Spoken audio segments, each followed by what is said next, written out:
I am. I'm Georgia and Endo locally.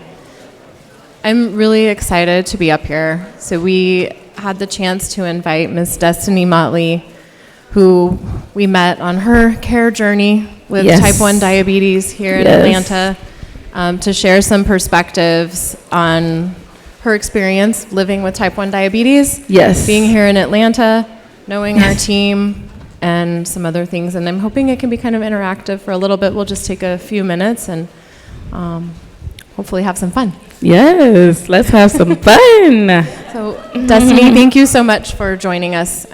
Really appreciate it. It's always fun. Thank you for inviting me. Wanted to ask you here today to tell your story about your journey with type 1 diabetes. History of that and how it's impacted you.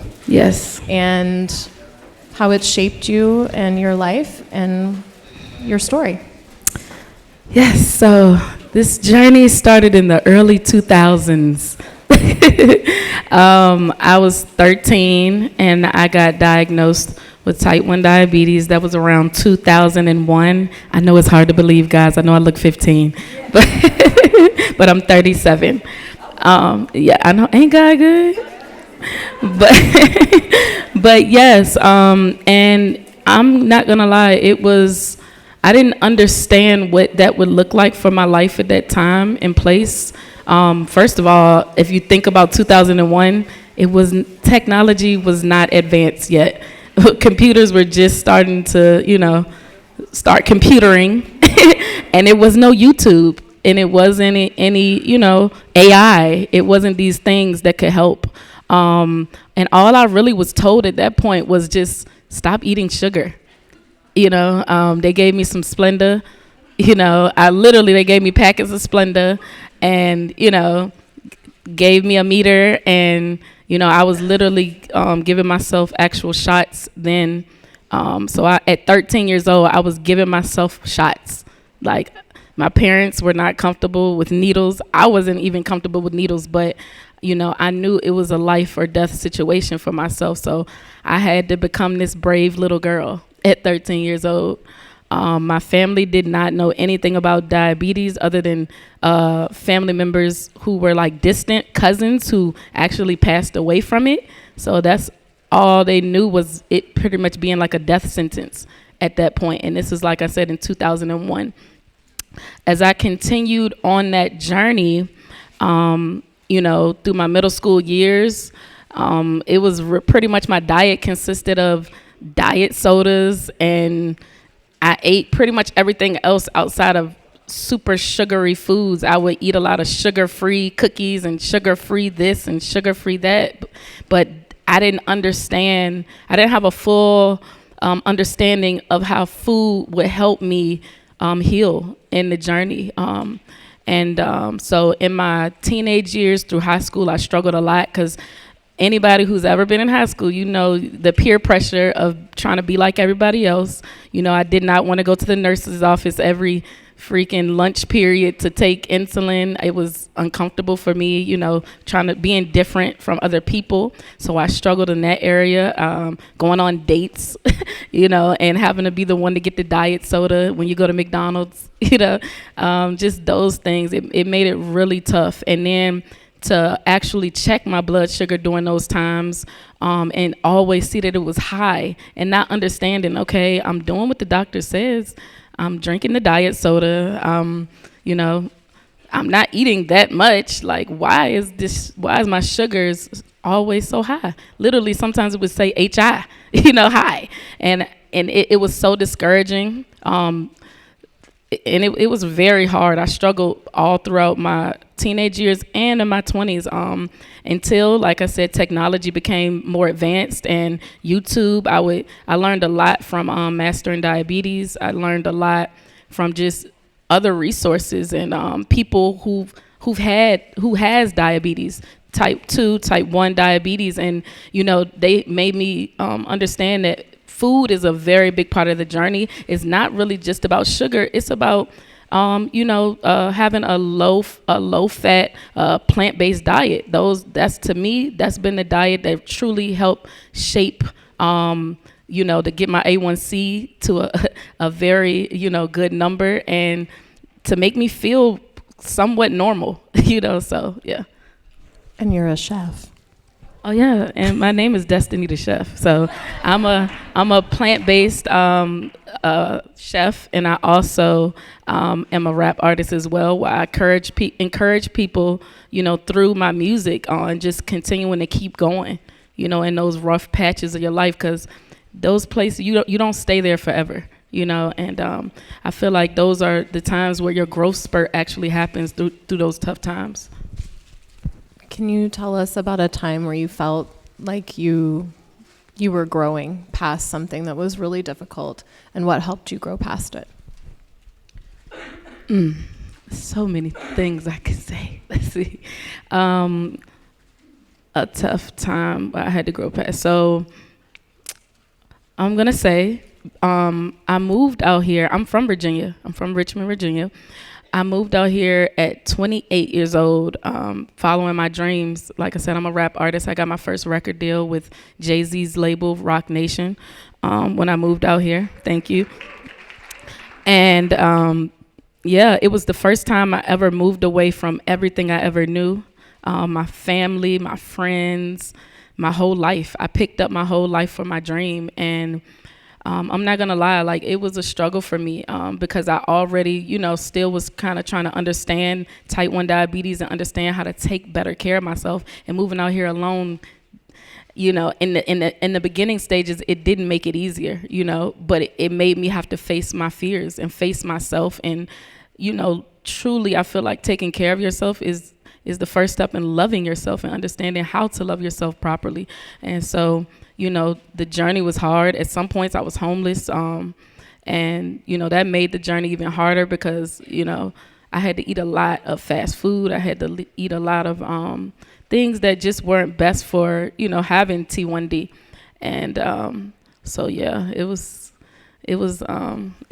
difficult in the beginning stages. And what was the other part of your question? We can maybe segue to, I know, something we're all interested in here. So for this meeting, we want to improve the experience and the care for people living with type 1 diabetes and their interactions with people providing care and systems and healthcare. So is there a time when you felt supported or not supported, understood, misunderstood? So this is a great segue because I have to give one of the biggest shout outs to Dr. Pascal because he literally saved my vision.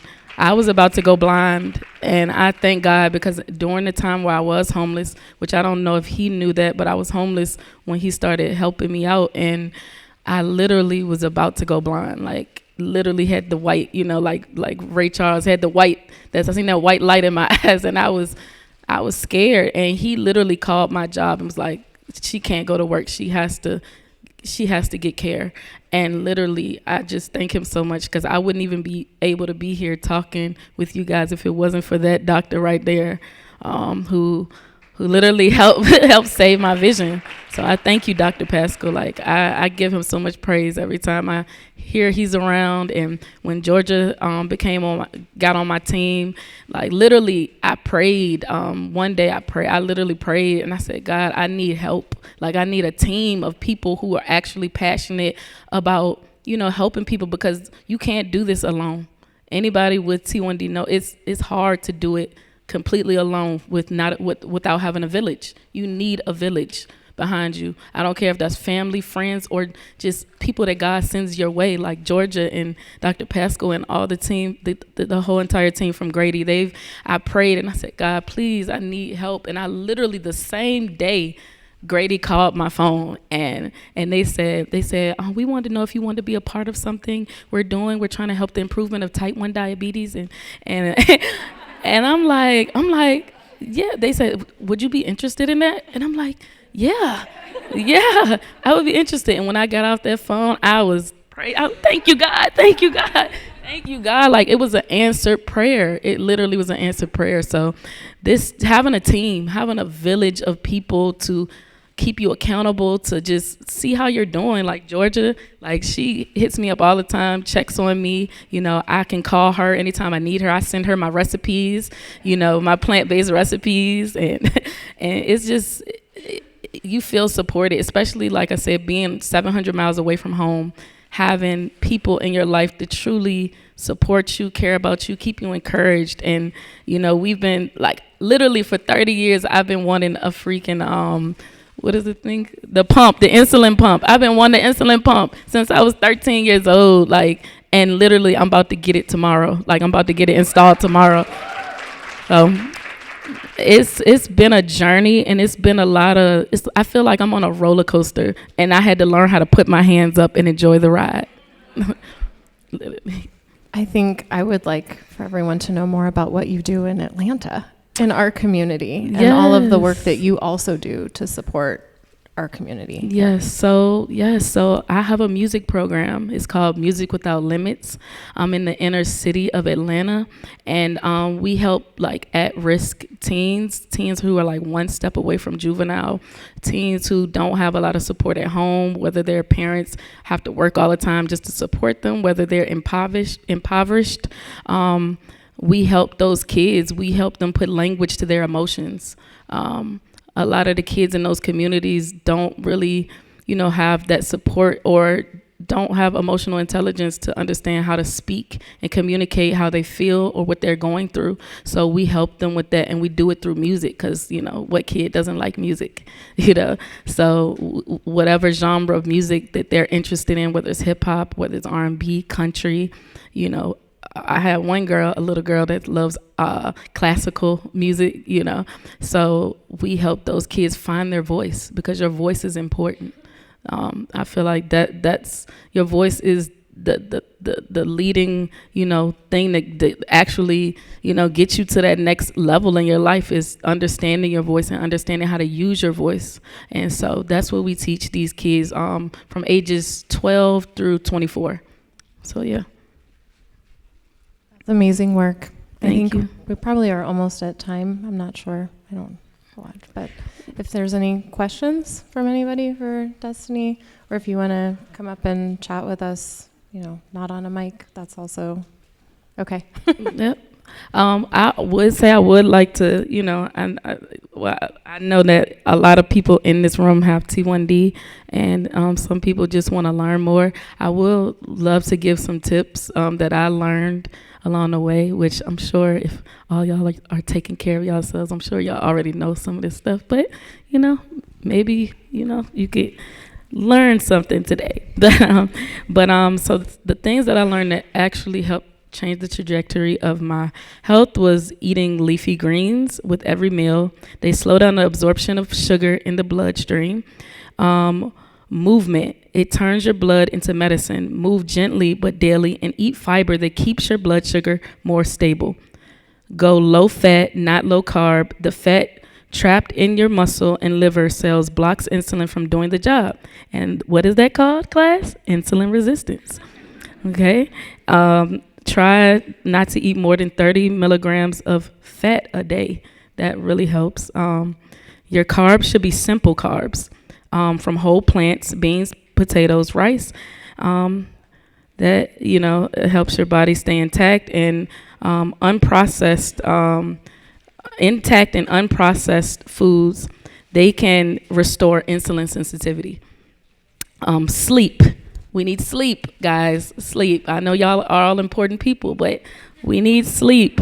7 to 9 hours of rest, staying hydrated, that will help flush out excess sugar, which will lower blood glucose levels. Do things that help eliminate stress to keep cortisol levels lowered. Stress, yes. I don't care if that's a therapist. I don't care if you go to church. Whatever keeps your stress down is very important. If you do these things that improve insulin sensitivity, your blood sugar will take care of itself. Okay? What are you doing for stress relief? Say it one more time. What are you doing for stress relief? Stress relief? Okay. Is that music? So music is definitely one thing I do. I love to share my experiences through my music, encourage others with my music. But also, I love to get a good massage. I just literally got one this week from The Now. So I massage, a good massage. I go to church. I pray a lot. Prayer is definitely a big part of how I just, stay full of the right thing and, not, the wrong things. And so those are some of the things I do. And I walk a lot of walking. So, yeah. I'm not sure what time, but thank you so much. Yes, thank y'all for having me. And if there are questions, we can pass the mic around if you're willing. And I think we have one already.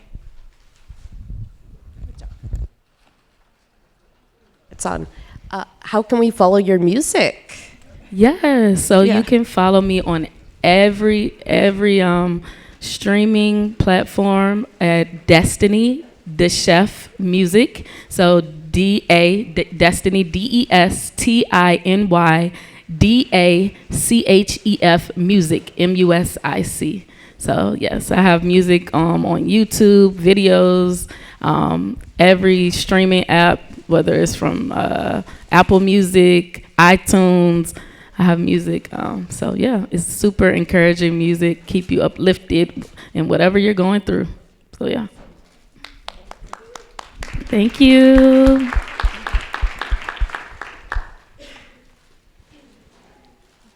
Thanks, everybody. Yes, thank you. I really appreciate y'all.